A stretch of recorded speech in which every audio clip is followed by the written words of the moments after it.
On sait tous que l'exposition prolongée aux rayons du soleil est dangereuse pour notre santé et ce n'est pas le nombre d'études qui le prouvent qui manque. Alors pourquoi est-ce que chaque année nous continuons à prendre ce risque? Pourquoi bronzer?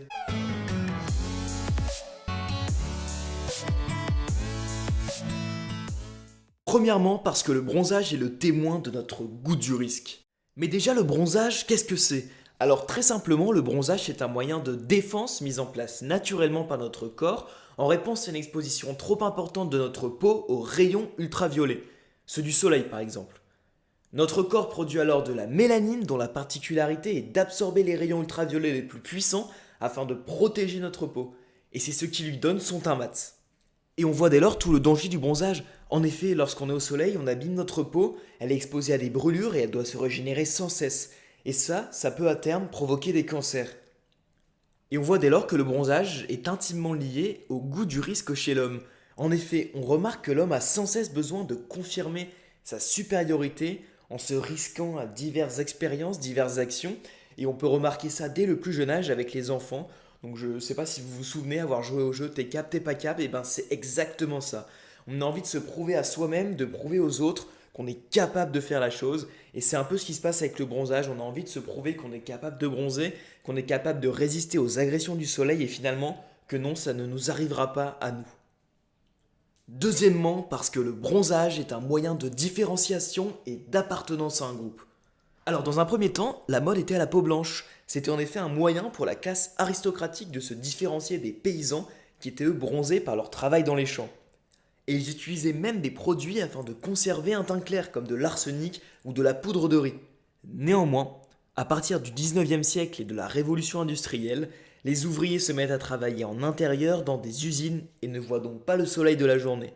À cela vient s'ajouter l'apparition des congés payés en France en 1936 et le retournement de situation s'opère, car appartenir à l'élite, c'est maintenant avoir les moyens de se payer l'avion, de s'offrir des vacances au soleil. Et troisièmement, parce que le bronzage est le reflet de notre conscience d'exister à travers le regard des autres. Alors en plus d'être synonyme de richesse, le bronzage apparaît comme un signe de bonne santé, de forme, de dynamisme et de performance, contrairement à un teint blanc qui lui laisse penser que l'on a des problèmes de santé, qu'on est isolé, qu'on est malade. Et c'est pour ça que beaucoup d'hommes politiques utilisent de l'auto-bronzant. Bon, je ne citerai pas Trump, ce serait trop facile, mais c'est pour eux finalement un moyen d'accrocher les foules qui vont donc percevoir ce dynamisme et cette performance à travers le teint du visage de la personne. Et on voit alors toute l'importance que l'on accorde au regard d'autrui. En effet, c'est lorsque l'autre nous regarde que l'on peut faire l'expérience de notre intersubjectivité.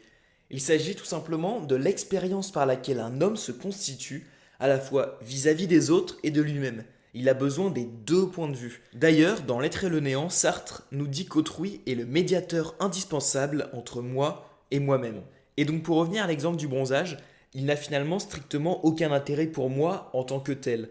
En effet, je ne le vois pas, je sais très bien que je suis en forme, que je suis parti en vacances, que j'ai les moyens de me payer ces vacances. Néanmoins, il prend tout son intérêt lorsqu'il est porté devant quelqu'un et qu'il nous permet de prendre conscience de notre situation. En effet, je n'ai pas dit à cette personne que je suis parti en vacances, je ne lui ai pas dit que je suis en forme, mais celle-ci va faire l'analogie entre le teint de ma peau, ma situation financière hypothétique, ma situation sociale hypothétique et ma situation physique hypothétique également. Et voilà, c'est la fin de cette première vidéo sur la chaîne tout simplement. J'espère qu'elle t'a plu.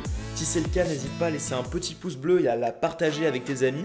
Et n'hésite pas également à mettre tous tes conseils dans l'espace commentaire. Et puis moi je te dis à bientôt pour une prochaine vidéo.